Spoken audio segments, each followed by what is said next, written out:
Penitenciaria en el Ministerio de Justicia y participó como comisionado en el anteproyecto de ley de ejecución penal de 2006. Ha ejercido la docencia e investigación en el área. Actualmente se desempeña como consultor internacional en materias penitenciarias, desarrollando proyectos para ONU-DC en Panamá y para el Banco Interamericano de Desarrollo en Costa Rica. También damos la bienvenida a la señora Carolina Ocampo, quien será la interlocutora local de este panel. Ella es abogada, ex jefa de la División de Reinserción Social del Ministerio de Justicia y Derechos Humanos y ex seremi de Justicia. Señor Luis Vergara, tiene la palabra. Bien, muchas gracias. Buenos días a todos y a todas.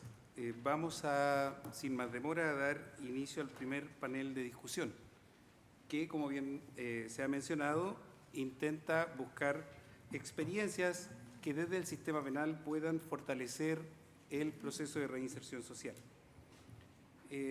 Vamos a rondar ideas sobre el fin preventivo especial de la pena basado en la reinserción social o en la idea de reinserción social y cómo los actores del sistema penal, tanto en su fase, principalmente en su fase de enjuiciamiento, pueden aportar a fortalecer el proceso. La modalidad se ha dispuesto 30 minutos para el primer exponente, que es el expositor internacional, y 15 minutos para cada uno de los demás expositores. De más está decirles que rogamos se ajusten a los tiempos para que se pueda cumplir exitosamente el programa. En el primer lugar vamos a dar la palabra al señor Mario Alberto Juliano, que lo tenemos acá. Él es director ejecutivo de la Asociación de Pensamiento Penal Argentina, un gran impulsor de la generación de capítulos nacionales de Asociación de Pensamiento Penal en diferentes países de la región y, por supuesto, un gran impulsor de Asociación de Pensamiento Penal Chile, que está partiendo recién. El doctor Mario Juliano es reconocido académico y forjador de realidad en el ámbito de los derechos humanos implicado en el sistema penal argentino y de la región. Es juez del primer tribunal en lo criminal de Necochea y el doctor Juliano posee un amplio conocimiento, experiencia desde la labor de juez y de académico sobre la reinserción social. Por lo tanto, nos va a dar una mirada desde su amplio horizonte para la discusión y la reflexión de experiencias en Argentina y la región. Tienes 30 minutos, Mario, y te voy a avisar con 5 minutos de anticipación. Sí, señor. Bueno, buenos días. Feliz de pisar nuevamente las calles de esta hermosa capital, gracias a las amigas y amigos del Centro de Estudios, a quien agradezco particularmente me hayan tenido en cuenta y tener esta oportunidad. Previo a ingresar el tema que un poco me habían sugerido poder compartir con ustedes en el terreno empírico y de las experiencias, básicamente, que creo que este es el sentido del seminario, me interesa hacerles mención muy a la pasada de una experiencia que está ocurriendo en estos días en nuestra querida República Oriental del Uruguay. Quizás tendría que ser mi amigo Luis Parodi el que la mencionara, pero lo hablé previamente con él y se va a referir a otras cuestiones, de tal manera que me parece interesante comentárselos, que es la experiencia de la Dirección Nacional de Asistencia al Liberado, DINALI, que ha cobrado un nuevo impulso en los últimos meses con una nueva dirección que le está repotenciando y que básicamente ha puesto en funcionamiento dos experiencias que creo tenemos que seguirlas de cerca porque van a tener y están teniendo un alto impacto en la sociedad uruguaya. En primer lugar, la apertura de la Posada del Camino, que justamente es un centro que permite albergar y cubrir las necesidades inmediatas de las personas que regresan del sistema penitenciario a la vida en sociedad y que, bueno, muchísimas veces no tienen a dónde ir, literalmente. he tenido ocasión de visitarla hace pocas semanas y ya está comenzando a poblarse, donde bueno, no solamente se les da un abrigo, techo seguro, comida, sino también la posibilidad de estudiar y analizar la inserción, el regreso a la sociedad. Esta es una primera experiencia que me parece que es muy interesante. Y destacar además que ha sido no construida, sino puesta en valor, refaccionada, con el aporte y la mano de obra voluntaria de las propias personas privadas de la libertad, que han hecho un lugar hermosamente agradable y acogedor. Y la otra experiencia que está ocurriendo también en estos días y vinculada con Liberados es la puesta en funcionamiento del polo industrial para el Liberado en instalaciones ociosas que tenía el Estado uruguayo, que también están siendo puestas en valor con la mano de obra voluntaria de las propias personas privadas de la libertad, donde una serie de empresas comprometidas realmente con este proceso van a instalar parte de sus actividades en este sitio para brindar trabajo digno, concreto, no solamente a las personas privadas de la libertad, esto me parece que es interesante tenerlo en cuenta, sino a personas de fuera del sistema, vecinos, vecinas que tienen enormes dificultades para insertarse en el mercado laboral y que se les va a reservar un porcentaje de las actividades que allí se van a desarrollar y que ya se están desarrollando en una verdadera integración que me parece que nos evitará algunas discusiones que a veces ocurren en nuestras sociedades acerca de esta idea de centralizar muchos esfuerzos en las personas liberadas y no en aquellas otras que tienen dificultades en el medio libre y que, bueno, han tenido la suerte, la casualidad o lo que fuera de no ingresar al sistema penitenciario. Así que me parece que son dos iniciativas que se están poniendo en marcha en este momento, muy interesantes y que creo que hay que seguirlas y que contribuirán a mejorar seguramente la situación de aquellas personas que, como dice su director, Jaime Saavedra, son aquellas que comenzaron la vida perdiendo 4-0 el partido y que les resulta muy dificultoso poder sobrellevar su situación. Yo lo que un poco quería comentar en esta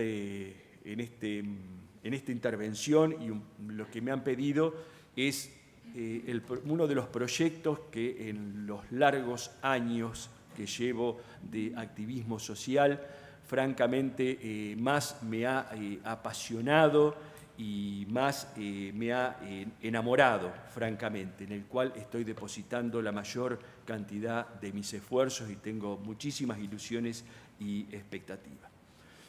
Esta iniciativa surgió como consecuencia de la observación y como producto quizás también de las casualidades, como muchas veces ocurren las cosas.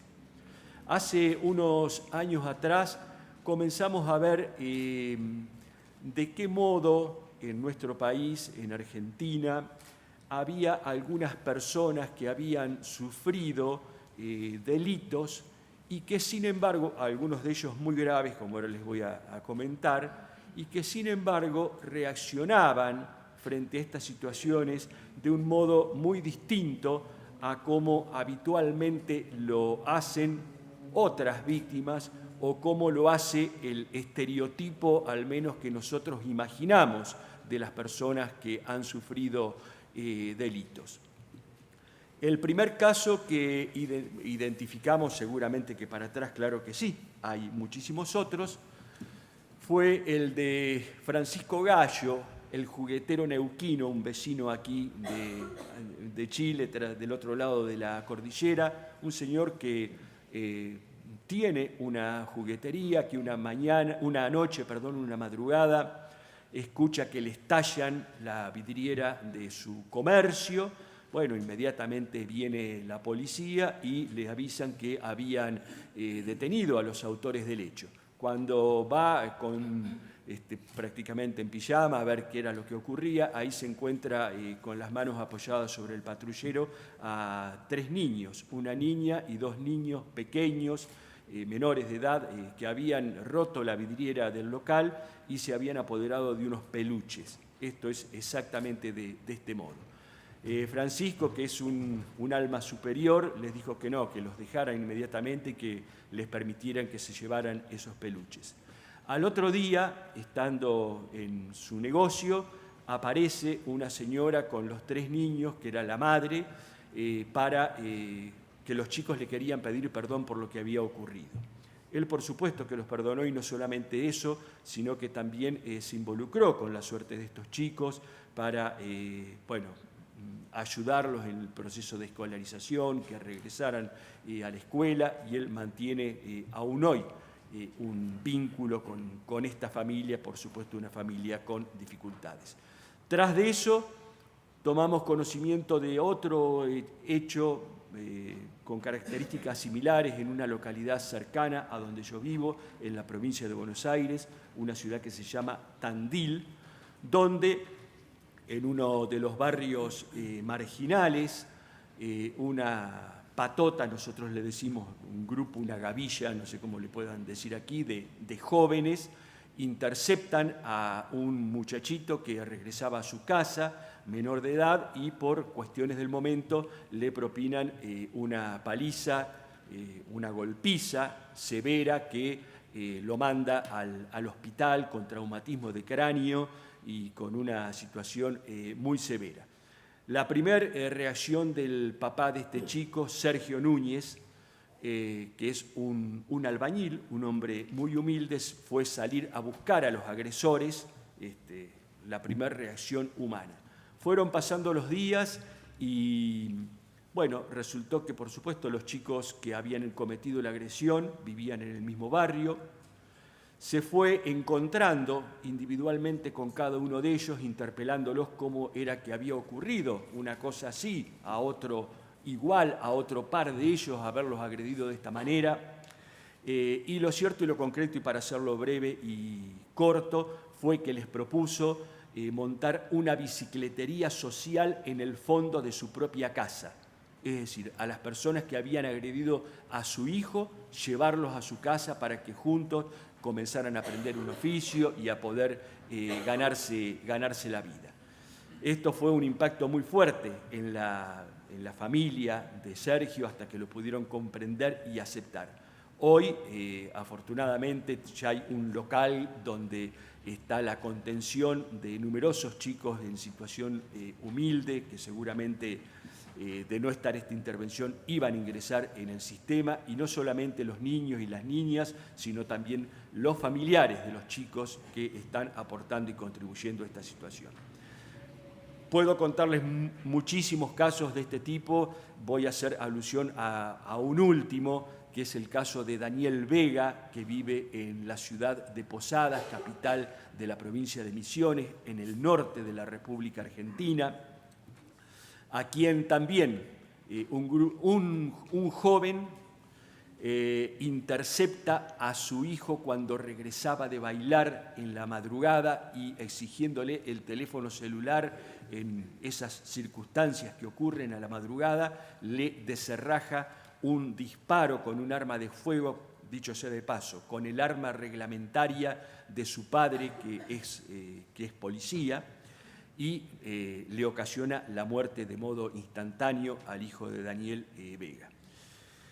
El joven agresor, siendo menor de edad, queda a disposición del juez de menores de la provincia. Daniel y su esposa comienzan a interesarse a ver, qué iban a hacer con esta persona, qué iban a hacer con el joven, y en un momento determinado le piden al juez que tenían deseos y ánimo de poder entrevistarse con él para ver qué es lo que había ocurrido, lo cual el juez consulta con el joven, dice que sí, que no tiene inconvenientes, y allí se produce un tenso encuentro donde también, se dan las explicaciones por qué había ocurrido esto, por qué no había ocurrido, la situación que estaba atravesando el joven.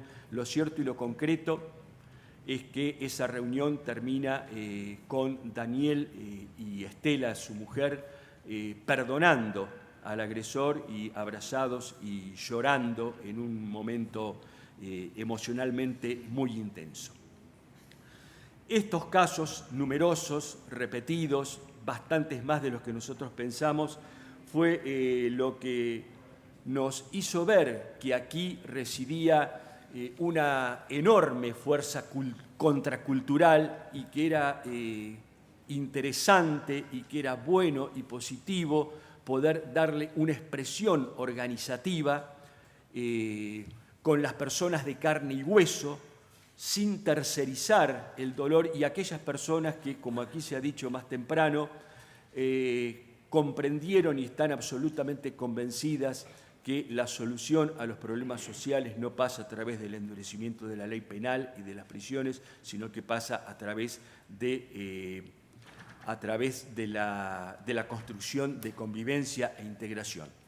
Fue por esto que decidimos fundar un espacio que se llama Víctimas por la Paz. Iván, te pido entonces, si lo tenés a disposición, un pequeño spot institucional donde pretendemos transmitir el espíritu de esta agrupación.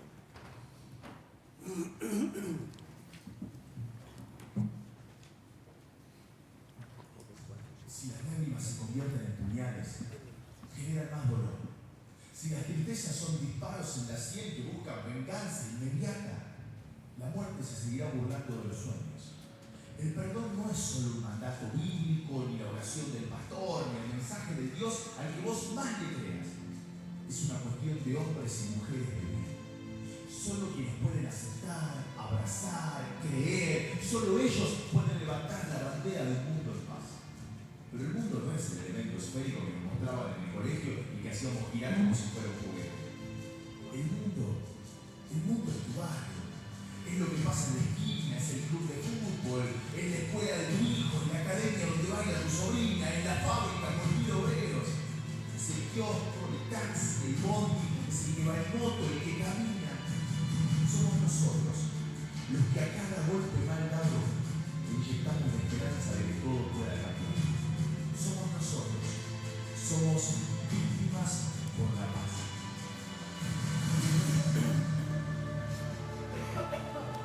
Bueno, yo cada vez que no lo veo porque estoy de espaldas, pero cada vez que lo escucho, francamente, me emociona mucho escuchar estas palabras puestas en boca de un relator, un comentarista deportivo en la República Argentina, Matías Barzola, que es una voz muy importante. Bien, creo, hasta donde conozco, que esta iniciativa de reunir a estas personas, mujeres y hombres que han sufrido delitos de todo tipo, de distinta intensidad, desde haber sus familiares sido víctimas de delito más grave, el homicidio, víctimas de abusos sexuales, de secuestros, recibir disparos de arma de fuego y, por supuesto, bueno, en mayor cantidad aquellos que hemos sufrido los delitos contra la propiedad, que seguramente no son tanta relevancia, pero frente a estos otros hechos, pero son los que pueblan nuestra cotidianeidad. Y también, bueno, tenemos la suerte de contar en nuestras filas a una ilustre uruguaya como es Graciela Barrera, que ojalá que algún día tuvieran la ocasión de conocerla, titular de AFAVIDE, de la Asociación de Familiares de Víctimas del Delito, que están haciendo una tarea impresionante también en Uruguay. La primera tarea que nos dimos fue la de tratar de darle alguna explicación o dar, digamos, un contenido acerca de las pautas de funcionamiento de una agrupación tan peculiar como es esta. Ha sido dificultoso, porque naturalmente todos somos distintos. Hay personas que tienen la oportunidad de brindar el perdón, hay otras que no están dispuestas a perdonar, pero que sin embargo sí quieren que las personas reciban, que los han agredido, un juicio justo, que tengan una pena proporcionada y que cuando van a una cárcel sean tratadas de forma digna como seres humanos y que no sean humilladas. Los dos o tres ejes centrales que vertebran la actividad de esta agrupación. Es convertir al dolor y la frustración en acciones positivas. Yo les voy a comentar dos de ellas en un momento nada más.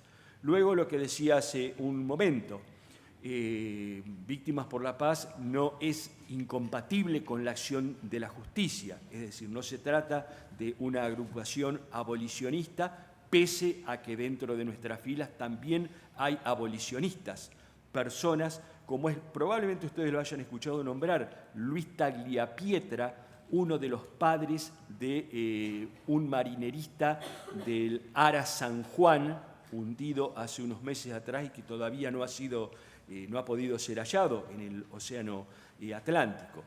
El papá de este chico desaparecido, él es abolicionista y ha tenido grandes discusiones en la República Argentina. Le tocó el peor de los casos, es decir, que su hijo se viera involucrado en este episodio probablemente como consecuencia de la desidia y la inoperancia estatal.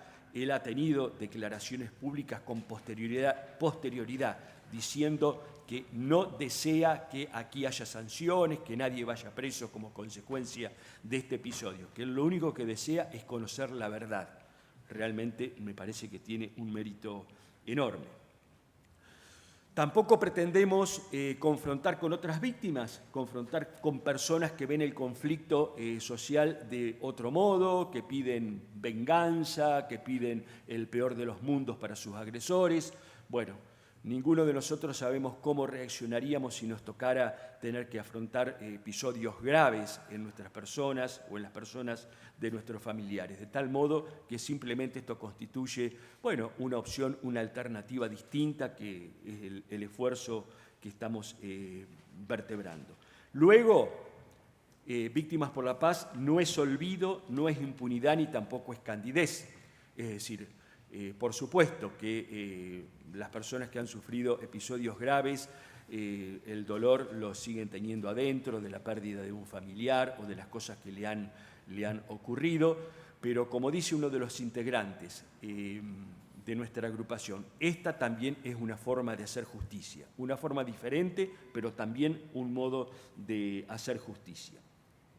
Y bueno, que lo que dije hace un momento, que la pacificación que buscamos y pretendemos se logra justamente promoviendo la convivencia y la integración. En estos 2 años que llevamos trabajando con esta iniciativa hemos aprendido mucho, hemos ido aprendiendo juntos. Lo primero que hemos aprendido, que estas personas que tienen la posibilidad de reaccionar de esta manera frente al delito nos hacen mejores como personas y nos hacen mejores como sociedad. Y lo otro, que ser víctima por la paz no es, ser un extraterrestre, ser un marciano. Cualquiera de nosotros está en la posibilidad de cualquiera de nosotros de poder reaccionar de una forma así ante un delito. Está dentro nuestro, simplemente.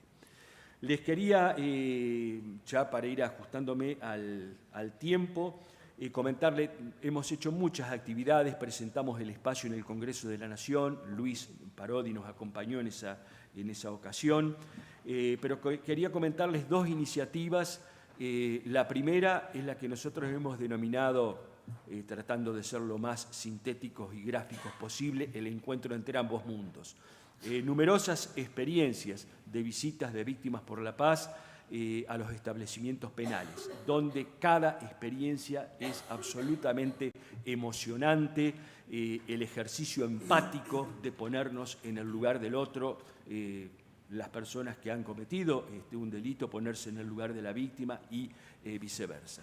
Hemos producido bastante material audiovisual, material gráfico de estas experiencias que tienden a cortar el camino, y cuando hablamos de 2 mundos probablemente darnos cuenta que no somos tan distintos y que no somos tan diferentes y que son simplemente las circunstancias de la vida que nos puedan haber colocado en un lugar o en el otro del camino.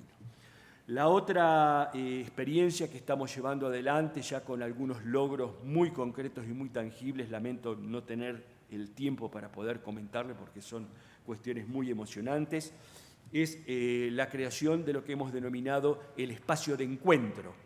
Esto es un ámbito generado por las propias personas que han sufrido este delito, que propician, como su propio nombre lo dice, y en una actividad de justicia restaurativa, la posibilidad del encuentro entre los agresores y los agredidos, en el caso concreto, con nombre y apellido. Un espacio donde no se buscan, el objetivo no es la búsqueda de consecuencias jurídicas o judiciales, obtener beneficios o ventajas para un lado o para el otro. Esto puede ocurrir o no, pero no es de ninguna manera el objetivo central. Por supuesto que el objetivo es tratar de buscar respuestas y explicaciones que el sistema formal de justicia, en la mayoría de los casos, no está en condiciones de poder facilitar. Y luego, bueno, que básicamente me parece el valor fundamentalmente agregado que estas actividades son desarrolladas justamente apelando a la mediación de las personas que han atravesado por estas circunstancias y buscando lugares y ámbitos propicios para el encuentro y no a través de a veces la distancia que puede colocar el funcionario público o las dependencias públicas que pueden a veces generar algún tipo de distancia o de limitaciones en ese aspecto. Esto básicamente es lo que estamos trabajando en Víctimas por la Paz, que me parece que también aporta y hace a todos estos procesos que hacen a la actividad que estamos desarrollando en estos 2 días. Realmente brego impulso a las compañeras y compañeros en Chile a poder, estoy seguro que aquí en este país hay muchísimas víctimas por la paz, personas que están dispuestas a transitar este camino y que es importante que las vayamos identificando, que las vayamos ubicando y probablemente quizás a un plazo no muy lejano podamos tener víctimas por la paz en Chile. Soy, finalizando, absolutamente optimista. Creo que tenemos el deber de ser optimistas y escuchando las intervenciones anteriores, las que van a venir, creo que tenemos que hacer miradas retrospectivas con un poco más de distancia y ver que hoy estamos hablando de la reinserción, de las posibilidades de trabajar con los liberados, temas que no hace 50 años atrás, hace 10, 15 años atrás, no formaban parte de las agendas en la región de ninguna manera. Hoy son temas que las estamos hablando, los estamos discutiendo, dentro de las dificultades, las contradicciones que implica vivir en la región en la cual vivimos. Pero realmente creo que avanzamos en sentido positivo y aquí son causas que valen la pena perfectamente para depositar nuestras energías. Muchas gracias.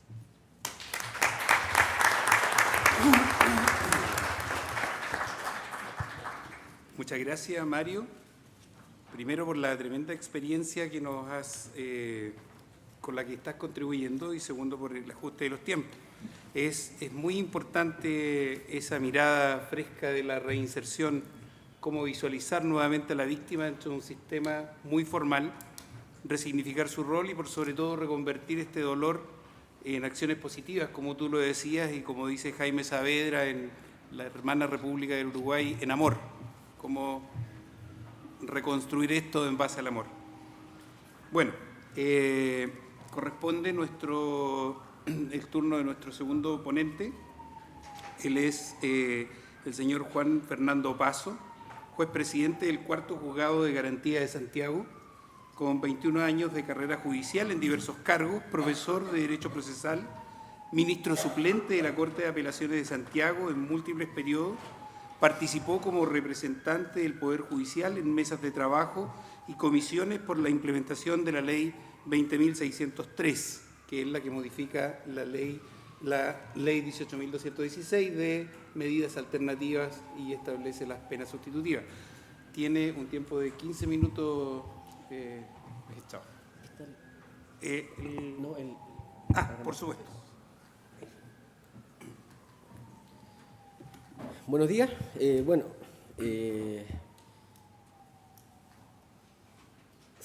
Resumir en 15 minutos una experiencia de muchos años es como bastante difícil, en especial por el tema que se me invitó a conversar el día de hoy. Experiencias como la presente permiten conocer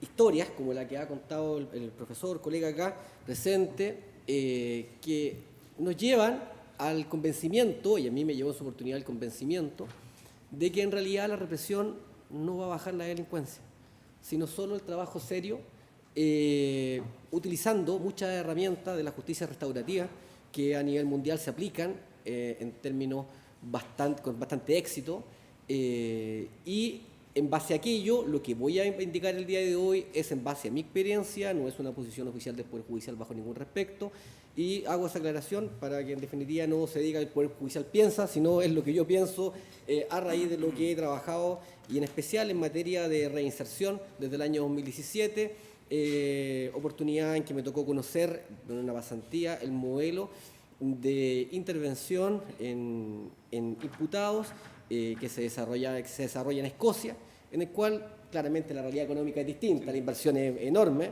pero los índices de reincidencia no superan los 2% en los peores años que tienen. Y eso lleva a decir que en realidad la mejor manera de atacar la delincuencia es precisamente trabajando en reinserción. Me acordaba, a raíz de los ejemplos que contaba el profesor anteriormente, un solo ejemplo que lo voy a resumir en breves palabras. En el año 2007 más o menos, me tocó hacer un juicio oral en contra de una persona por un delito de menor entidad, una persona sin antecedentes, en el cual se acreditó que se cometió el delito, la participación, era un delito de robo por sorpresa, la condena fueron 300 días si no me equivoco, y como la persona no tenía antecedentes anteriores, remisión condicional de la pena. La víctima estuvo presente durante todo el juicio, hasta la lectura de sentencia incluso fue. Y la víctima me pidió una audiencia y la atendí. Yo en realidad atiendo a cualquier persona que habla conmigo, me parece que la mejor forma de enfrentar a la comunidad es conversando. Y viene esta persona y me dice, estoy totalmente desconforme con el sistema. Yo dije la pena, porque la persona se fue en libertad, va a estar firmando, y en realidad yo voy a asumir nomás el discurso que se hace habitualmente a la puerta giratoria. A la persona igual quedó condenada, quedó con antecedentes anteriores, claramente se perjudicó su posibilidad de reinserción, pero era lo que correspondía aplicar. Y viene esta persona y me dice, el proceso no sirvió para nada. Yo lo único que necesitaba era que me pidieran disculpas, y nunca lo sentí eso en el proceso.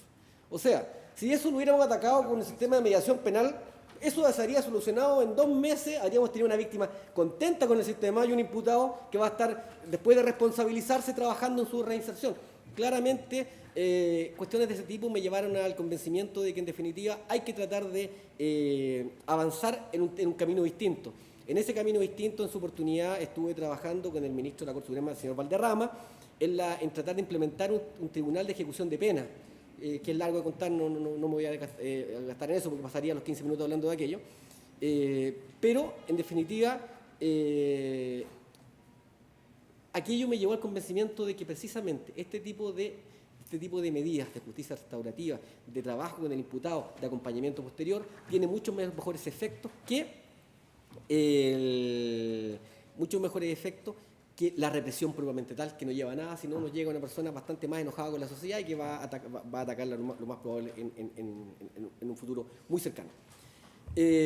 Dicho esto, para explicar más o menos la postura, lo que voy a indicar ahora, a mí se me invitó a hablar en definitiva sobre la experiencia del sistema penal en pos de la reinserción social, y la idea era en definitiva ver cómo en el sistema procesal penal podemos colaborar en el sistema de reinserción.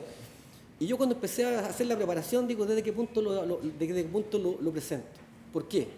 Porque el sistema procesal penal no ha pensado en ningún momento en la reinserción. El sistema procesal penal no está pensando en cómo logramos que este sujeto no vuelva a delinquir. El sistema procesal penal lo que le interesa es, y así está diseñado en nuestro país, por más que tengamos un sistema moderno, acusatorio, con intervinientes muy capacitados, pero está preparado para los efectos de establecer un delito, establecer quién es responsable y establecer la sanción que le vamos a imponer. Y se centra fundamentalmente en los 2 primeros puntos. Por lo tanto, toda la investigación, todo lo que desarrollamos está en esta primera parte. Y después uno dice, bueno, ¿cuál es el fin de la pena? Y el fin de la pena, sin lugar a duda, la doctrina está bastante superado aquello, la principal es la reinserción. Hoy en día no solo se pretende reprimir, no es solo la pena una retribución a un daño causado, sino la idea o la forma que tiene el Estado de tratar de modificar. Pero en nuestra legislación penal, que es bastante antigua, se ha tratado de modificar durante bastante tiempo, porque es bastante antigua, ¿qué es lo que nos dice en reinserción? Nos dice absolutamente nada. Porque en realidad nos dice que lo que tenemos que en definitiva determinar cuál es el delito, cuál es la participación, grado de desarrollo, circunstancias modificatorias, que salvo que tenga o no tenga condenas anteriores, no tiene ningún otro elemento a considerar, y en definitiva el perjuicio causado. En ese marco, ¿pensamos alguna vez en cómo modificar la conducta del sujeto? Bajo ningún respecto. Y esas son las condenas que nosotros estamos imponiendo en base a la normativa vigente. La legislación, el Código Penal en ninguna parte habla de la reinserción como un objetivo de la pena. Solo se existe en nuestra legislación respecto a la responsabilidad penal del adolescente, el artículo 24, letra F, que indica que hay que tener en cuenta para determinar la pena las necesidades del menor en materia de reinserción y la forma en que lo ayudamos a aprender a respetar los derechos de terceros. Gran punto de vista para los efectos de trabajar en reinserción, pero que en realidad hoy en día poco podemos aplicar porque no hay informes previos que nos permitan saber quién es el menor al que estamos condenando. Y lo segundo es en la ley 18.216, modificada por la 20.603, que en definitiva nos establece las penas sustitutivas. Después que determinamos la pena a aplicar, ¿por qué pena se la sustituimos? Y ahí en definitiva hay que tener en cuenta las posibilidades reales de que la pena lo disuada, cometió nuevos hechos delictivos, y ahí tenemos un elemento relevante. Pero esto ingresa en la última parte, ingresa la determinación de pena en un momento en el cual no hay muchos elementos que se nos aporten para los efectos de poder determinar la pena en cuestión. En la práctica solo se tienen en cuenta estas posibilidades de reinserción en el momento de determinar qué pena sustitutiva aplicamos, que en el único momento en que podemos empezar a discutir al efecto. ¿Y en base a qué parámetros lo hacemos? En base, en definitiva, a la intuición muchas veces. Sobre todo considerando que nuestro sistema penal es un sistema que se basa esencialmente en la negociación. Nosotros tenemos un sistema que no es muy alejado del sistema europeo, no es legalista, es basado esencialmente en la negociación. Se puede negociar la pena, la salida alternativa, y en definitiva lo que tenemos son dos litigantes, un fiscal y un defensor, que entre ellos negocian qué es lo que es mejor para el imputado, sin preguntarse quién es el imputado, y en definitiva nos lleva a determinar la materia a aplicar. ¿Por qué le muestro esto? Porque en realidad todo, salvo lo azul, es justicia negociada. Monitorios, sentencias negociadas, decisiones de archivos, principio de oportunidad u otro elemento. Solo el azul es juicio. Y solo ahí discutimos de verdad. Y en eso, porque en lo anterior no hay mucho debate sobre qué pena vamos a aplicar, ya está negociada, ya está consensuada. Entonces, y esto, digámoslo, es el 40% de la denuncia, porque el 60% de la denuncia nunca es judicializado. Entonces, de respecto de quién discutimos en serio, en definitiva, cuál va a ser la modelo de intervención, es respecto del 1 o 2% de las causas delictivas que ocurren, y en definitiva, tampoco en todos ellos, porque no todos se han preocupado de tener algún informe previo del imputado. ¿Cuáles son los problemas que tenemos? Ausencia de informe en la mayoría de los casos. Por lo general, el juez tiene que entrar a ver cuál es el delito o las circunstancias del hecho para determinar la pena sustitutiva. Ausencia de informes sobre reinserción social derechamente, salvo en la libertad vigilada, que ahí sí se requiere un informe. En lo otro no requerimos informe. Para una remisión no requerimos informe, para un trabajo comunitario no requerimos informe, para un arresto parcial tampoco, solo en estos casos. Y en estos casos, ¿qué tipo de informe tenemos? Tenemos un informe hecho por un perito particular al quien se le pagó por la parte para hacer un informe. Tenemos una medición ecuánime para todos para saber a quién le vamos a aplicar una pena o no, ninguna. Entonces, hoy en día, claramente el modelo de determinación de pena está completamente alejado del modelo de reinserción, por lo que la única oportunidad en la cual podemos, en definitiva, empezar a determinar, a trabajar en cómo hacer reinserción es en la elaboración del plan de intervención y su posterior aprobación, en la planificación del trabajo comunitario y en la ejecución de la pena a través de todos los programas que desarrolla Gendarmería de Chile, que muchos lo critican porque señalan que no son los adecuados, que eventualmente pueden modificarse, pero hay que reconocer que hoy en día, yo llevo 21 años de carrera, la realidad de hoy es sí realmente distinta a la anterior y hoy en día sí existen bastantes modificaciones del efecto. Problemas de sistema. Fortaleza del sistema. Y aquí, brevemente, destacar lo que dijo el subdirector de Gendarmería, en destacar el sistema IGE. Yo creo que le dio poco énfasis en lo importante que es para el país que lo tengamos. No todos los países han trabajado en validar un modelo de intervención que permita determinar cómo intervenir a una persona. En responsabilidad penal adolescente se ha tratado de hacer por un proyecto de la Universidad de la Frontera en 2010, que se terminó en esa época, ahora Opción está trabajando en algo. Gendarmería en adulto lo tiene, y lo tiene desde hace 5 años ya validado. Y uno podrá criticar, porque en definitiva algunos no están de acuerdo con el RNR. Hay muchos modelos, pero tenemos uno que está en definitiva validado y en funcionamiento y nos permite hoy en día determinar cómo intervenir y se aplica en los planes de intervención y claramente lo que tenemos hoy en día en un plan de intervención es bastante mejor que lo que habría sin aquello. Y una fortaleza bastante relevante que hay que aprovechar. En segundo lugar está la posibilidad de modificación de la pena. Libertad condicional, reducción de condenas, los beneficios intrapenitenciarios, en definitiva el reemplazo de la pena sustitutiva. Tenemos en definitiva en la ley las herramientas para premiar al que trabaja en reinserción. Yo creo que la estamos usando muy poco. Pocas penas, solicitudes de sustitución se aprecian hoy en día. Además está el quebrantamiento y la intensificación de la pena para sancionar a quien no trabaja. Claramente esto en un sentido u en el otro. Proyectos pilotos bastante relevantes como el que estábamos viendo, que el volver a empezar, que en definitiva significa trabajar en un modelo que ha dado muy buenos resultados. En la experiencia comparada, yo conocí en el año 2017 el proyecto HYPE en Escocia, y en definitiva estas personas que eran apoyadas durante todo el desarrollo posterior no volvían a delinquir, rara vez. Y tenía precisamente lo que se decía, el tener, por ejemplo, se habla el día de hoy, tener dónde acogerlo cuando no tiene dónde estar, el apoyarlo para la capacitación, el ayudarlo cuando están en crisis. Si las personas que están en esto tienen falencia en su desarrollo y claramente requieren apoyo. Y otro punto, la existencia de las unidades de cumplimiento y salas especiales en algunos tribunales. Y aquí me quiero detener brevemente. ¿Por qué? Porque en realidad uno mira el sistema procesal penal y dice aquí no hay nadie interesado en reinserción.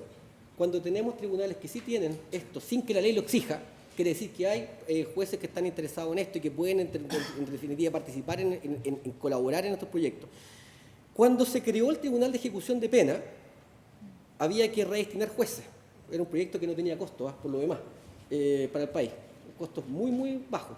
Y se llamó a postular. Hubieron jueces de sobra, hubo que elegir. Lo que quiere decir que hay gente que estaba precisamente interesada en trabajar en aquello. Destacar algunas municipalidades que están trabajando en forma seria, no lo puse acá, pero me acordé después, que precisamente está la municipalidad de Peñalolén, que no trabaja con mi jurisdicción, pero mis usuarios muchas veces son de esa jurisdicción. Cuando nos toca conocer de esa jurisdicción, tenemos donde enviarlo, porque hay una municipalidad detrás que se está preocupando de trabajar con ellos. Hay proyectos serios en materia de reinserción. ¿Cómo fortalecer desde el sistema penal? Es una difícil tarea, hay que darle contenido a la sanción, no voy a centrar, estamos terminando, así que no voy a darle mucha vuelta a eso. Me parece que tenemos herramientas para darle un contenido real a la sanción que permita cambiar nuestro sistema, pero quiero detenerme y aquí hacer hincapié en que esto es una posición del Poder Judicial y es oficial.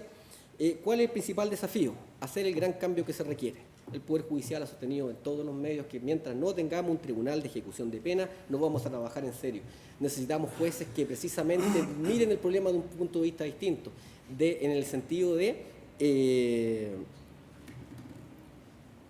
entender que lo que la labor es, en ese punto, en la ejecución, no es seguir sancionando, seguir castigando, sino motivando a la persona a aprovechar los planes de intervención y las oportunidades que se le dan para salir de la acción delictiva, premiando en definitiva a quienes se someten a aquello, y en definitiva el resto pasará por el sistema cumpliendo su condena como corresponde.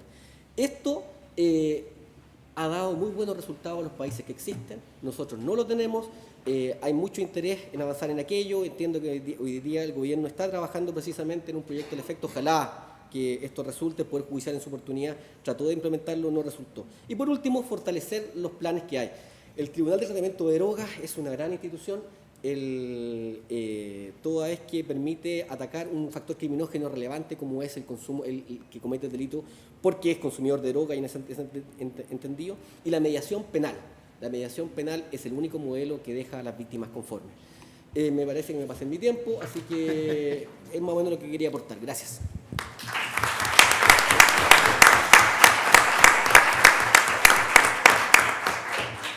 No, la gesticulación es parte del apremio que hago para que cumplan los tiempos. Bueno, muchas gracias al señor Juan Fernando Paso por esta mirada que ha dado al sistema y ha develado esta excesiva formalidad de alguna manera. Nos queda debiendo esta idea del contenido de la sanción, parece que es algo muy interesante. Y por cierto, poner el énfasis en la justicia restaurativa bajo esta idea de trabajar con el sujeto para mejorar los efectos que provoca el sistema en función de la paz social es fundamental. Y un aspecto importante tal vez que ha dado también importancia es esta finalidad de la pena, si bien parece pacífico, nos ha dicho que la legislación es bastante magra en ese sentido, no nos da una idea de lo que es la reinserción social desde nuestra Constitución hacia abajo. ¿Sí? No tenemos en el programa constitucional cuál es la finalidad de la pena, es decir, todos adherimos a este fin, parece que es pacífico, pero no sé si tanto. Bien, corresponde entonces el espacio para el señor Marco Fandiño. Él es abogado español, licenciado en Derecho de la Universidad de Santiago de Compostela, ha cursado el programa de estudios latinoamericano por la Universidad Católica Argentina, en máster en Gobernanza y Derechos Humanos por la Universidad Autónoma de Madrid. En la actualidad se desempeña como director de estudios y proyectos del Centro de Estudios de Justicia de las Américas, CEJA. Ha participado como capacitador y asesor en procesos de reforma judicial en Argentina, Bolivia, Brasil, Chile, Guatemala, Honduras, México y Uruguay. Ha sido consultor para organismos internacionales como el Programa de Naciones Unidas, el PNUD para el desarrollo, para la Open Society Foundation y también UNOIC, que es la Oficina de Naciones Unidas para el desarrollo contra la droga y el delito.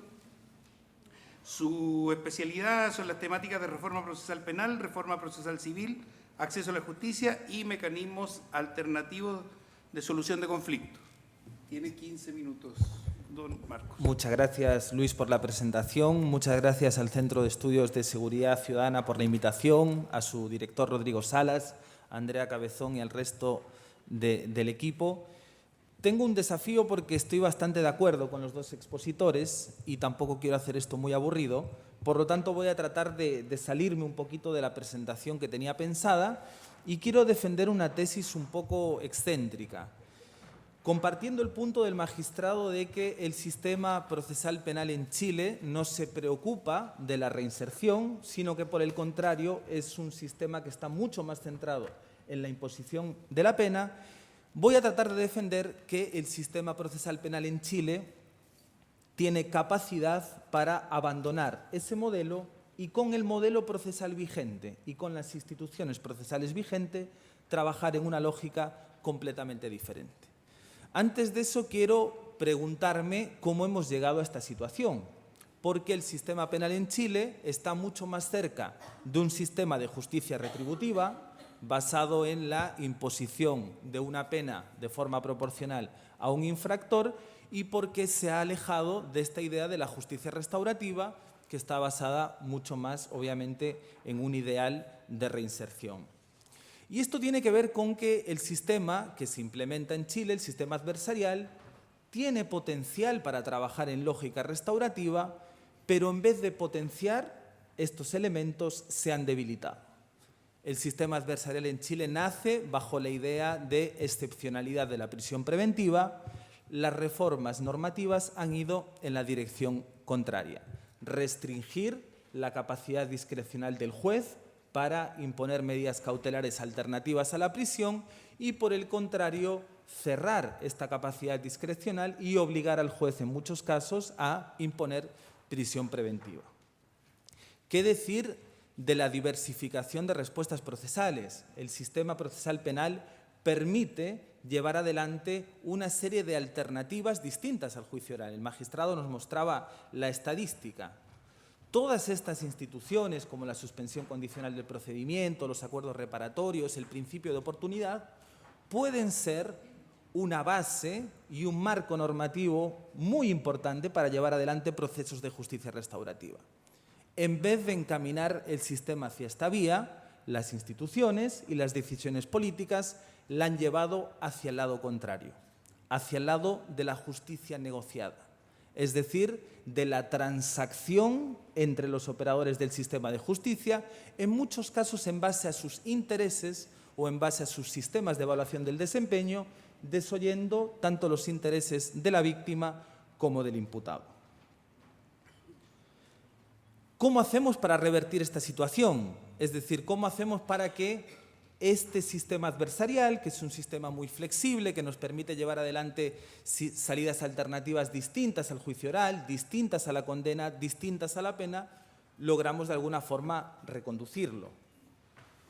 En primer lugar, pienso que hay que dar un cambio de 180 grados en cómo se está considerando en el sistema penal chileno cuáles son los objetivos del sistema y cuáles son los resultados que se deben de perseguir.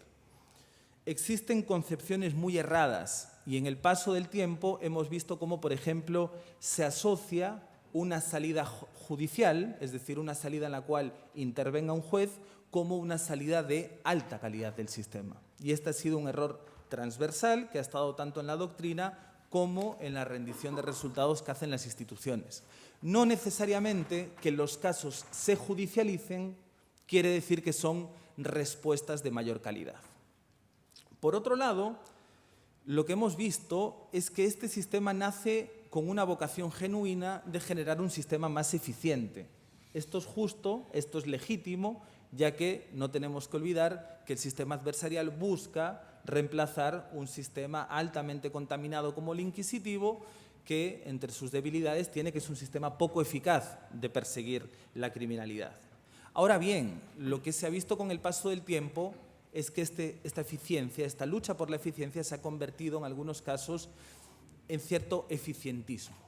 Nosotros hemos hecho una evaluación el año pasado donde mostramos que la duración promedio de una audiencia de control de detención era de 7 minutos. La duración de una audiencia de preparación de juicio oral, que es una audiencia muy compleja donde se dan debates que tienen que ver con admisibilidad probatoria, por ejemplo, se dan 16 minutos. Es decir, es materialmente imposible a día de hoy que los operadores del sistema de justicia lleven adelante debates profundos como los que un modelo de justicia restaurativa responde. Los operadores se encuentran presionados por una serie de indicadores y metas que se han centrado en lo cuantitativo, que está bien, pero no es lo único.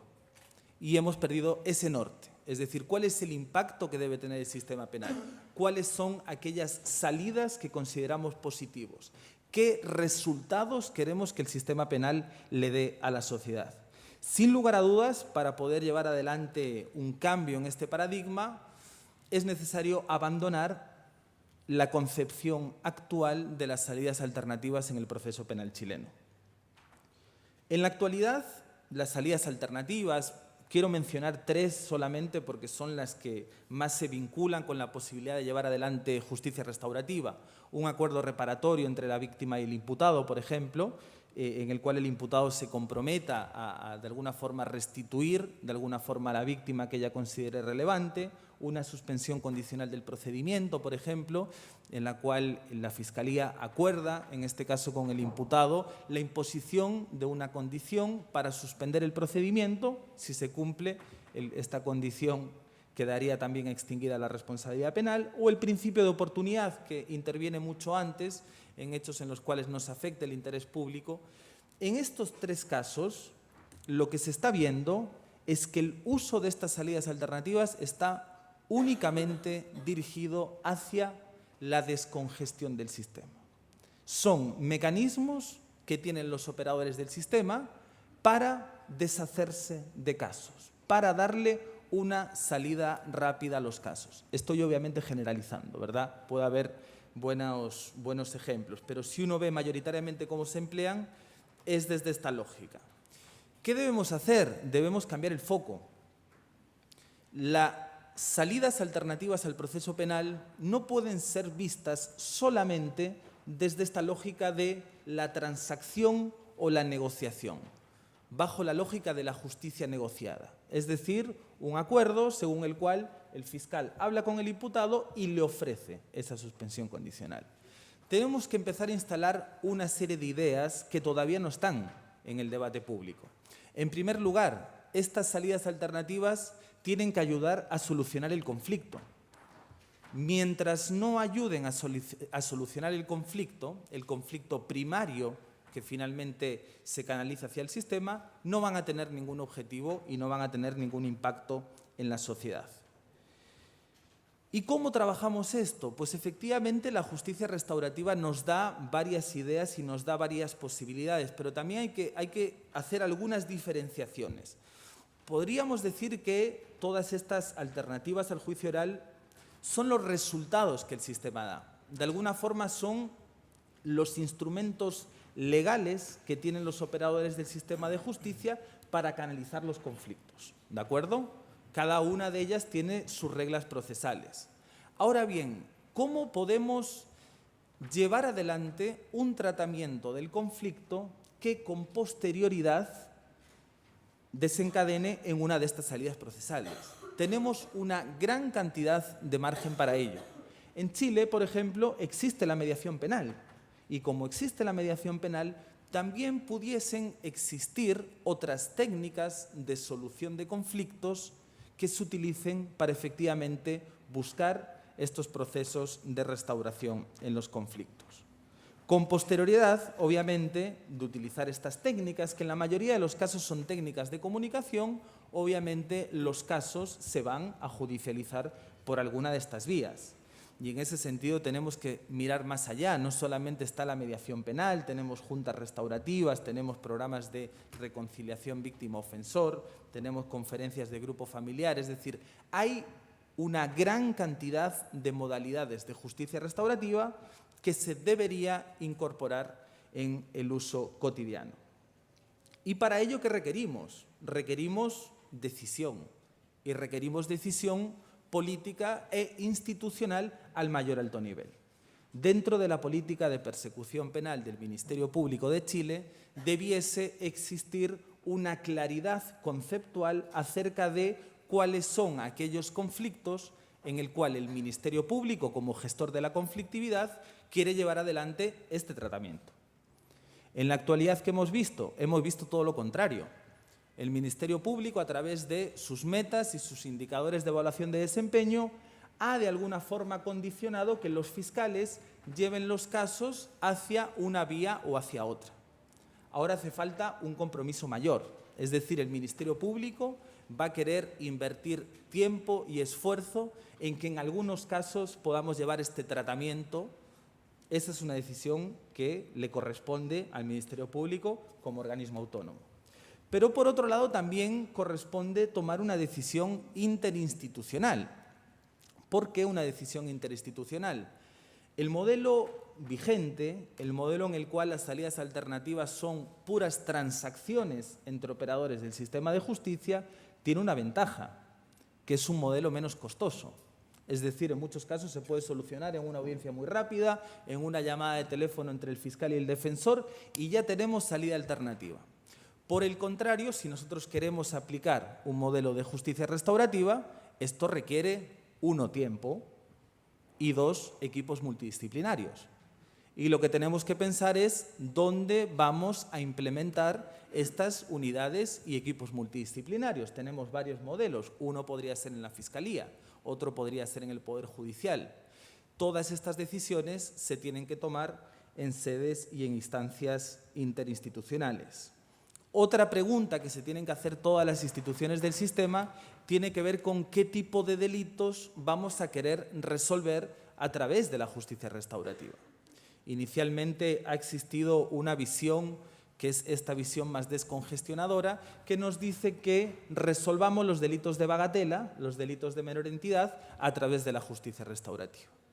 Por el contrario, lo que nos dicen las evaluaciones más recientes es que debemos utilizar la justicia restaurativa incluso para delitos más graves, para estos delitos que finalmente le importan a la sociedad y en los cuales tratemos de dar a la sociedad este mensaje que tiene que ver con restauración y que tiene que ver con restitución.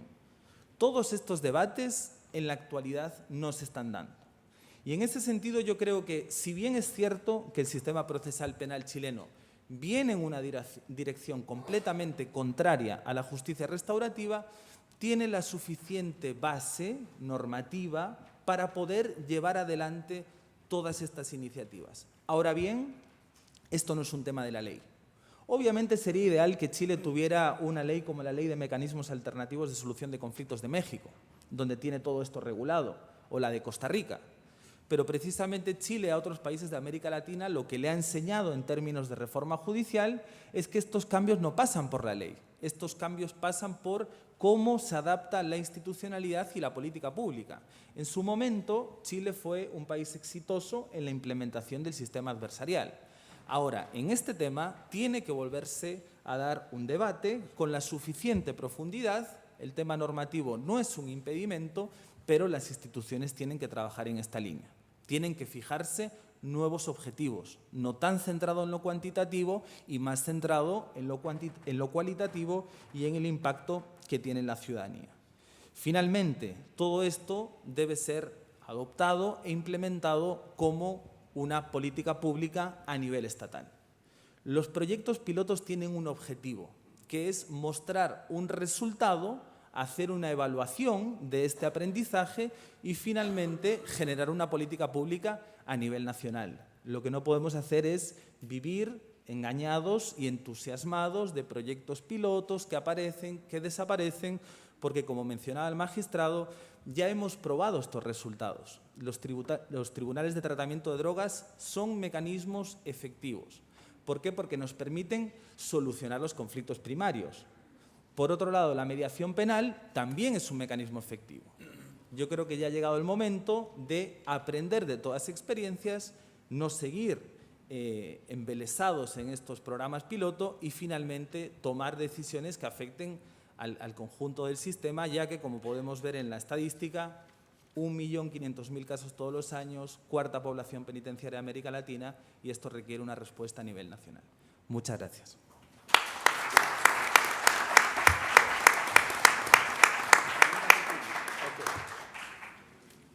Bien, damos las gracias a Marco por esta frescura con la que ha defendido una tesis, más bien prescindiendo del pesimismo que normalmente uno tiene en estas cosas. Bueno, acá vemos puros optimistas en materia de reinserción desde muchos y muchos años, y lo seguirán habiendo.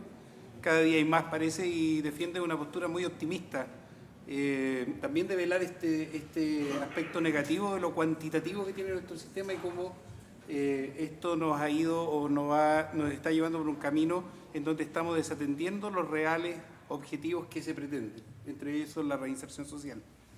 De acuerdo a la modalidad, corresponde dar la palabra a la interlocutora local de la municipalidad, quien es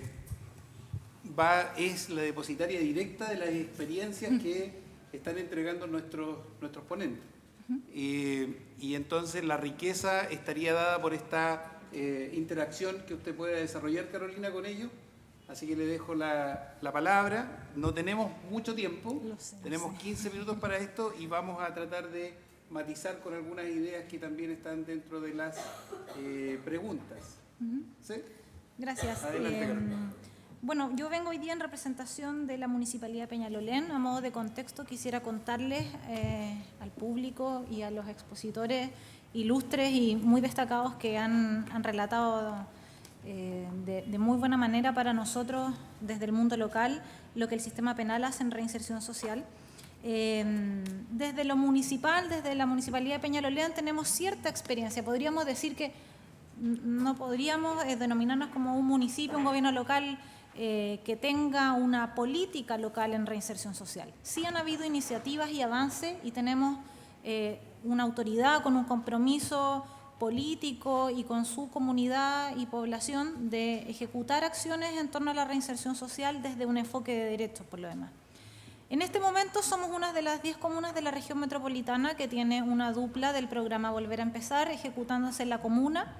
Además, paralelamente, y lo pudieron ver en los paneles del primer piso, tenemos una unidad de inclusión laboral que trabaja con personas con antecedentes penales y en nuestra experiencia previa hemos ejecutado un programa denominado Peña Integra para trabajo con personas infractoras de ley y el programa Pasos, también para personas infractoras de ley, más bien en el ámbito juvenil. Esa experiencia a lo largo de los años y en base también a lo que se nos ha expuesto aquí, que tiene mucho que ver con la política criminal, la política de justicia penal de nuestro país, quisiera tratar de interpelar a nuestros expositores desde lo local en base a estas experiencias y en base también a lo que estamos desarrollando ahora, situándonos sí en la temática que este panel profundiza, que es el sistema penal. Al inicio del seminario se partía con una pequeña discusión sobre si la reinserción social da votos o no da votos, ¿cierto? Más bien desde los barrios, desde la comunidad y desde los gobiernos locales, no queremos considerar a la reinserción como un factor electoral, sino más bien desde el enfoque de los derechos humanos y en la profundización de nuestra democracia, considerar que la reinserción social es un derecho, que no solamente se configura de la no reincidencia, sino también de una serie de otros factores que tenemos que considerar para nuestro concepto nacional y local de reinserción social. En ese sentido, en base a las experiencias y los casos que nos contaba el doctor Juliano en Argentina, también nosotros en Chile, tanto a nivel nacional como a nivel local, tenemos algunas dificultades quizás de comunicación, de entendimiento de algunos conceptos, no nos juegan muy a favor los medios de comunicación para poder instalar en una sociedad los valores de la justicia, el debido proceso. Hemos tenido comunicadores sociales que han declarado posiciones contrarias al debido proceso y más bien sentimientos de venganza hacia quienes son infractores de ley. En ese sentido, y en base a la experiencia de Víctimas por la Paz, ¿cómo desde el sistema de justicia, para el doctor Juliano nos pueda poder orientar hacia lo que en Chile pudiéramos tener también, cómo desde el sistema de justicia, que es donde el ciudadano encuentra al primer culpable de la puerta giratoria o pone la presión sobre la mayor prisionización, la menor aplicación de pena sustitutiva y ojalá las penas más graves, cómo desde ese sistema se pueden ir instalando a nivel nacional, cultural, más profundo, los conceptos de derechos humanos, de justicia y de debido proceso. El programa Volver a Empezar tiene un componente no solamente de capacitación y de trabajo con usuarios, sino también de sensibilización comunitaria. Y la comunidad somos todos, somos las instituciones, son las vecinas, los dirigentes, las personas que han infringido la ley y las víctimas. Pero pareciera que nos faltan elementos de diálogo o de manifestación de estas ideas. Sí, comparto el diagnóstico. Y básicamente lo que deseo aportar, y creo que no es ninguna novedad, por lo menos en Argentina, no sé aquí en Chile, pero supongo que no escapará esa media, que el Poder Judicial no hemos hecho demasiados aportes respecto del vínculo y de la comunicación con el resto de la sociedad. Muy por el contrario, insisto, al menos en Argentina, hemos hecho grandes contribuciones para separarnos y distanciarnos cada vez más de la sociedad. Es decir, simplemente desde el lenguaje que habitualmente se utiliza y de las formas que se emplean para resolver los conflictos. Y esto inclusive, estos pecados de origen que tenemos en el Poder Judicial, el más aristocrático de los poderes de la República, inclusive ha contribuido en muy buena manera a colocar fundamentalmente a las víctimas de los delitos en los peores brazos, porque hemos sido muy refractarios a escuchar, a atender y a brindar ayuda a las personas que han sufrido delitos. Así que bueno, creo que desde los poderes judiciales tendremos seguramente que hacernos grandes interrogantes acerca de nuestro vínculo y nuestra función como verdaderos actores sociales, que finalmente lo somos. Y sí me permitiría hacer una breve acotación respecto de ciertos prejuicios que a veces tenemos, y fundamentalmente quienes nos interesamos en este tipo de cuestiones acerca de aquello que reditúa políticamente o lo que piensa la gente, como se dice normalmente en Argentina, haciendo ciertas proyecciones que tienden a cosificar o a hacer masivo lo que son diversidades. Yo estoy convencido absolutamente que en nuestros países, bueno, hay diversidad de opiniones, hay pluralismo y que va a ser muy difícil llegar a una unanimidad de las opiniones, que todos estemos absolutamente de acuerdo sobre el valor de la reinserción. Por supuesto que siempre van a existir y van a seguir existiendo y quizás afortunadamente personas que estén en desacuerdo con la reinserción, con el trabajo de los liberados o con el trabajo de las personas privadas de la libertad. En este tipo de sociedades no podemos, insisto, aspirar a opiniones unánimes. No van a existir. Y me da la impresión que muchas veces, al menos lo observo en mi país, que esta pretensión de unanimidad suele ser una buena excusa para dejar de hacer lo que tenemos que hacer. Gracias, María. Gracias. Quisiera consultarle al magistrado Paso, en base a su experiencia de innovación también dentro del Poder Judicial y los años que lleva trabajando desde que se modificó la Ley 20.603, ¿cómo pudiera hacer una evaluación o si nos visibilizan a los gobiernos locales como ejecutores, apoyadores o no apoyadores o grandes ausentes en la ejecución y acompañamiento integral de la ejecución de ciertas penas sustitutivas, como por ejemplo el trabajo en beneficio de la comunidad? Si pudiera hacernos alguna evaluación de la ejecución o de cómo ha evolucionado esa pena sustitutiva en particular, que es la que creo que en todos los municipios aquí presentes se ejecuta en convenios con las municipalidades y con otras organizaciones de los territorios. Bueno, primero, dentro del ambiente judicial se sabe que municipalidades trabajan más o menos en esta materia, por eso yo destacaba la municipalidad de Peñalolén, que no es de mi jurisdicción, pero para nosotros es un agrado trabajar con esta municipalidad que tiene ese proyecto bastante bueno en esta área y por lo tanto facilita la labor judicial, facilita la participación del sujeto en los planes respectivos. Claramente esto se visualiza, pero no al nivel que debería ser. ¿Y esto por qué? Porque en realidad, como no tenemos tribunal de ejecución de pena, en el tribunal nadie está interesado en términos reales de ver qué es lo que pasa con esto. Y por lo tanto, lo que existen son unidades más bien de gestión de casos, en el cual llega un informe, se hace una revisión rápida, si no hay incumplimiento, se tiene presente, se comunica que se tuvo presente, y si están dando cuenta de incremento, citamos audiencia. Y ahí, al menos en mi tribunal, tenemos una unidad de cumplimiento en la cual van jueces especiales, que en ese momento se preocupan respecto a aquel que tiene problemas y que va a incurrir en encarentamiento, de hacer el llamado de atención, de tratar de motivar, pero es en esa sola oportunidad, porque como decía el representante Ceja, precisamente el sistema se fue por un camino totalmente distinto. Se fue por el camino de los números y en ese sentido lo que nos falta es precisamente preocuparnos de darles contenido. Yo hablaba anteriormente de lo importante que es el contenido de la sanción o de la salida alternativa. Claro. Y eso en definitiva nosotros lo estamos dando, y porque nosotros lo estamos dando, porque en realidad previo a la sanción no hay ningún informe de un organismo del área psicosocial que nos diga qué es lo adecuado. Entonces solo tenemos respuesta penal porque nadie nos ha informado nada antes.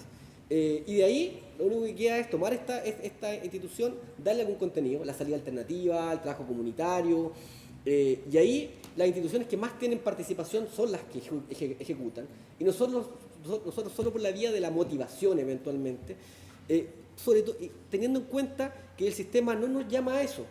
un punto súper relevante, y esto es tan importante, el tema de cómo se trabaja una audiencia de ejecución de pena, es completamente distinto a una audiencia controversial. Y esto se detectó en el anterior gobierno del presidente Piñera, porque después de hacerse la modificación de la ley 20.603, se dieron cuenta de que el sistema judicial, como estaba funcionando, no servía para el modelo de trabajo. Y en el reglamento de la ley se estableció una forma completamente distinta de trabajar, que requería reuniones previas entre los intervinientes, o el tomar una decisión única con el sujeto, el abordar al sujeto de una forma distinta, el motivarlo, el ver cómo se manejaba, el aprovechar esta intervención.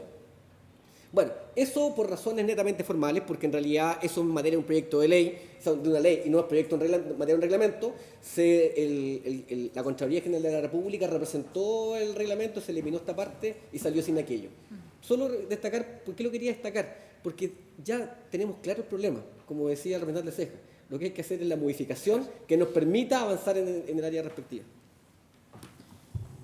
Gracias, Magistro. Mi última pregunta Sí, por al favor. representante del CEJA, y que tiene que ver también con que más allá de esas modificaciones normativas que son necesarias en Chile, principalmente porque después de la reforma procesal penal seguimos teniendo un hermano pobre que es el sistema penitenciario y el ámbito de la ejecución de las penas, pero nos abre una puerta, ¿cierto, Marco?, respecto de lo que podemos hacer hoy con las normativas que tenemos hoy.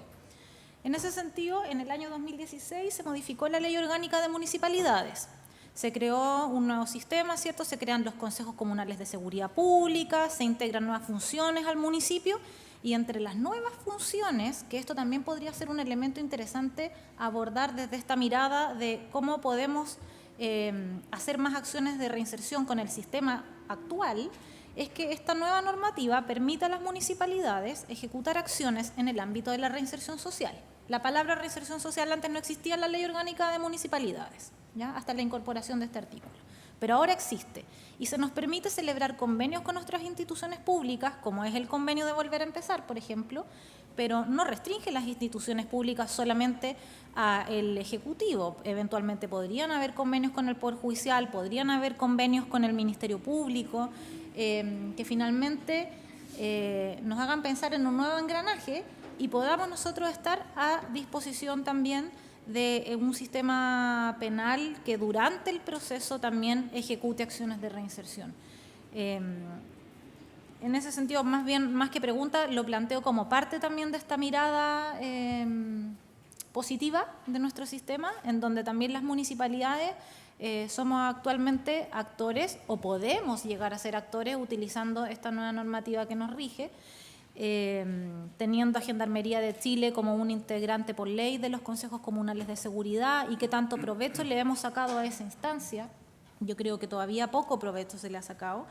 Y finalmente, no sé si dentro de todo este sistema, desde CEJA, y esto sí es una pregunta porque es algo que nos pasa a diario en los territorios, ¿cuál es el análisis que se hace sobre el sistema de antecedentes penales que tenemos en Chile?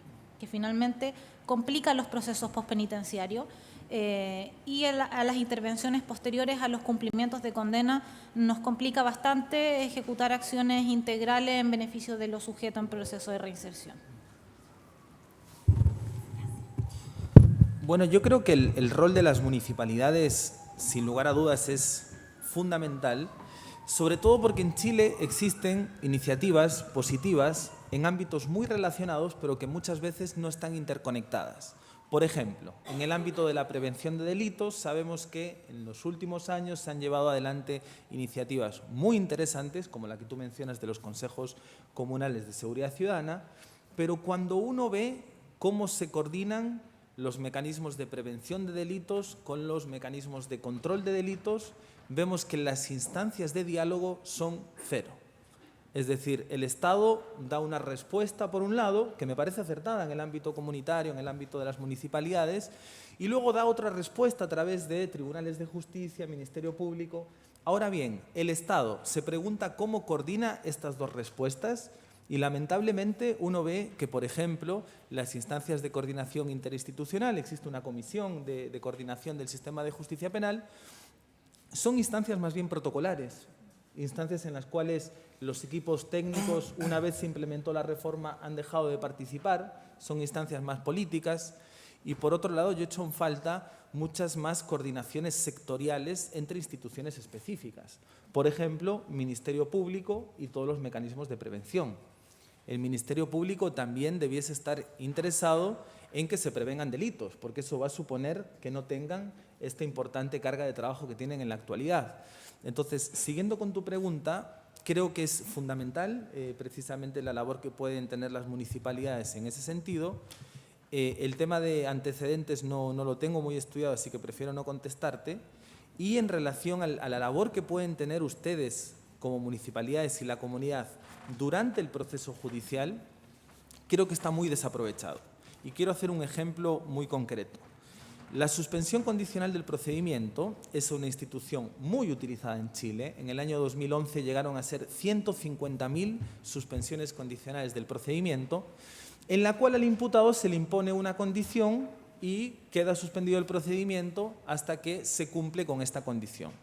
Sabemos que esas condiciones en muchos casos no se supervisan, no se monitorean o en otros casos solamente tenemos conocimiento de que se incumplen cuando la propia víctima lo denuncia, ¿verdad? Por ejemplo, una orden de alejamiento. Otros países han llevado adelante estrategias como la persecución penal comunitaria, en la cual, antes de imponer una suspensión condicional a un imputado, la propia comunidad le informa tanto a la Fiscalía como a los tribunales de cuáles son las necesidades específicas de la comunidad. Y por lo tanto, el juez o el fiscal, a la hora de solicitarlo, en vez de solicitar una condición en abstracto que no se va a cumplir, que a lo mejor es derivar a un centro donde no hay cupos, lo que hace es solicitar al imputado o ofrecerle al imputado que cumpla una condición donde la propia comunidad identificó una necesidad. Por ejemplo, yo como comunidad le digo al sistema que hay un parque que está completamente en desuso y completamente maltratado. Por lo tanto, que el imputado, en vez de ser derivado a un centro donde no hay cupos, donde no hay plazas, en vez de que se le imponga una condición abstracta que nadie la va a cumplir, que nadie la va a monitorear, bueno, que haga algo que vaya en favor de la comunidad. Experiencias así yo creo que son positivas porque, por un lado, las instituciones del sistema no tienen esa información, pero probablemente si trabajaran en contacto con ustedes podrían tenerla. Bueno, muchas gracias. La verdad que ya estoy justo en la hora, pero hay 3 preguntas acá que no quiero dejar pasar, atendido que el lujo de panelistas que tenemos y lo claro que han sido en sus planteamientos, y por otra, la reciprocidad con las personas que hicieron las preguntas también. Para Mario, ¿cómo es el análisis desde la agrupación de víctimas por la paz ante los casos de violencia, de violaciones, a derechos humanos y las víctimas pertenecientes a grupos especialmente protegidos por el derecho internacional de los derechos humanos, migrantes, diversidad sexual, mujeres, entre otros? Para usted, magistrado, ¿cómo el Poder Judicial ha podido identificar todas las problemáticas sociales, la libertad condicional, considerando que estas personas salen sin ningún tipo de acompañamiento y sin posibilidades reales de insertarse laboralmente, ya que aparecen con su condena incumplida y sin ni siquiera la posibilidad de omitir antecedentes? También, ¿por qué no se realiza una evaluación de riesgo a los imputados previo a dictar la sentencia, con el propósito de que la pena dictaminada sea idónea para la persona en cuestión y sea coherente con la necesidad de reinserción que presenta? Bueno, agradecemos a Hugo Núñez, gestor de Caso Volver a Empezar, y a Paulina Díaz, encargada del programa de reinserción municipio de Puente Alto, por las preguntas. Hay otra pregunta que no viene mencionado el nombre. Ruego que sean sucintos en sus comentarios, pero que no respondan a estas interrogantes, por favor. Mario. Afortunadamente, en Víctimas por la Paz todavía no hemos tenido la ocasión de enfrentarnos con un supuesto de esta índole, es decir, la posibilidad de conciliación con autores de los graves delitos contra la humanidad. cuestión que por supuesto involucra tanto a Chile como la República Argentina. Sin embargo, observamos con mucha atención otros procesos de paz, y concretamente como es el que atraviesa actualmente Colombia, donde también han ocurrido episodios gravísimos, y tiempo atrás los vinculados con apartheid en Sudáfrica. No obstante, lo que sí creemos, a diferencia de lo que ha ocurrido en Chile y en Argentina, la relevancia de la actitud de la contraparte frente a este tipo de episodios que lamentablemente creo ni en Chile ni en Argentina han ocurrido. Brevemente también, a ver, me parece que las preguntas son en parte críticas y me parece que una crítica súper acertada al sistema, por lo que hemos estado viendo. Pero ¿por qué en definitiva no existe, o sea, se pueden hacer estas críticas? Porque el sistema carece completamente de la evaluación psicosocial necesaria para determinar la forma en que debe sancionarse a alguien pensando en reinserción. No está pensado en esto, el sistema no se pensó en aquello. El sistema se pensó para pasar de un sistema inquisitivo, como se decía, a un sistema acusatorio bastante cercano a un sistema acusatorio puro, sistema acusatorio formal, se llama el nuestro, y fue una reforma relevante en el país, porque en definitiva se avanzó hacia la garantía de los derechos de los ciudadanos, y yo creo que es uno de los hitos procesales que existen en Chile desde todos los tiempos.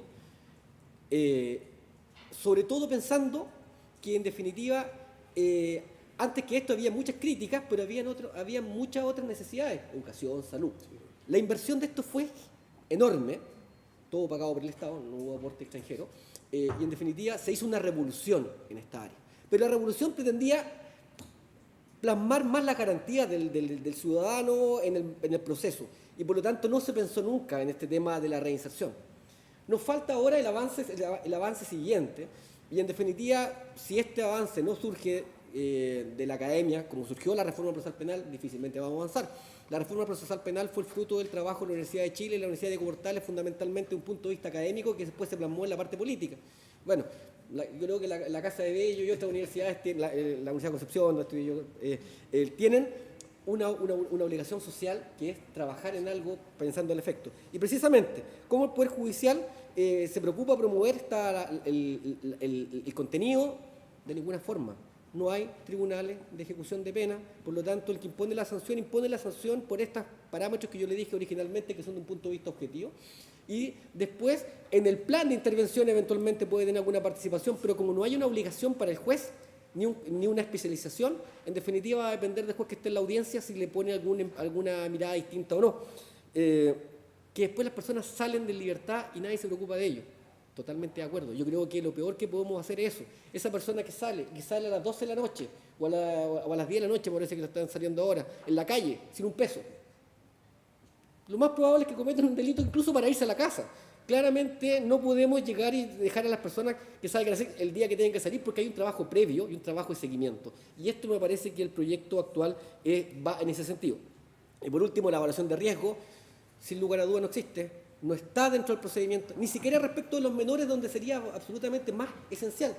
No lo tenemos porque tenemos un sistema que es más procesal penal, y penal entre comillas, que una reacción tendiente a obtener el cambio en el sujeto. Y por lo tanto, cuando se hacen las críticas al sistema, yo las acepto plenamente porque dicen en relación con la realidad, ¿no?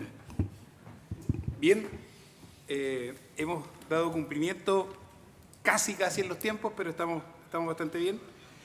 Agradecerles a ustedes la atención que nos han dispensado al panel y a los panelistas, a los tremendos panelistas que tenemos, por la experiencia que nos han brindado. Yo sugiero que les demos un gran aplauso.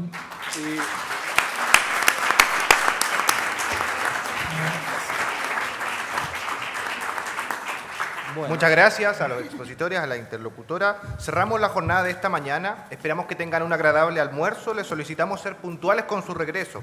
La jornada de la tarde comenzará puntualmente a las 15 horas. Les recordamos también que este seminario cuenta con certificación de asistencia a quienes participen durante los 2 días, así que les pediremos firmar ambos días. Que tengan un buen almuerzo.